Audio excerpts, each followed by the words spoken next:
Hey folks, short video today. I wanted to talk a little bit more about something I talked about in the last video, which is the Buddhist Zen Koan, pointing at the moon.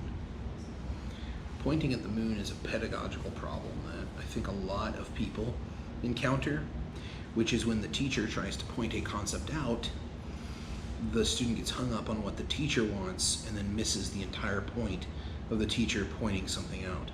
The original pointing at the moon koan goes something like this. When the teacher points at the moon, do your eyes rest on his finger?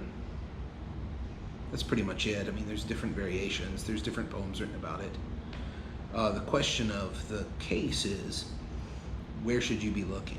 So is this the student's fault or the teacher's fault? Teachers have to point out certain perspectives and certain things that people need to know, but in that act of pointing, they might gain more attention on them than on the material that is obviously the reason the students have come to the teacher. At the same time, students have an obligation to look past their desire to just please the teacher and gain some knowledge. Sometimes I encounter pointing at the moon problems in courses where students will only be motivated to do things for points or only be motivated to do things because a grade is attached. This is pleasing the teacher, and this is why assessment is so much more important than grading when we're talking about education. Grading is a rating of the quality of how well the student did the assignment. Assessment is the rating of can the student do what you have promised they will be able to do at the end of the course. These are two very different things. Grades grade the process and the ability in the class and during the class while the student's learning. Assessment, on the other hand, evaluates whether the students can do what it was that you claimed as a teacher the course would provide them the ability to do. For me, this is a very difficult koan, and I also feel like a lot of people would benefit from thinking about this more.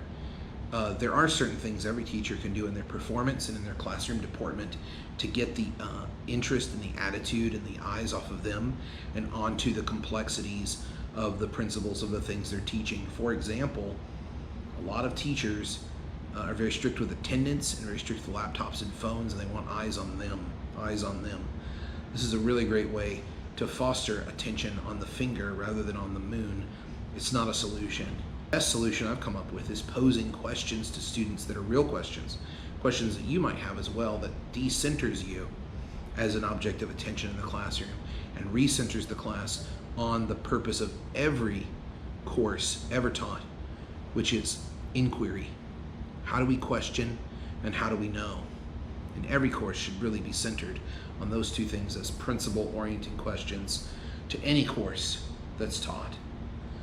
Less center on the teacher, less center on the assignments and what's required, more centering on the questions that should motivate us as students prepare to move to their next class and then hopefully out into the world to change it for the better.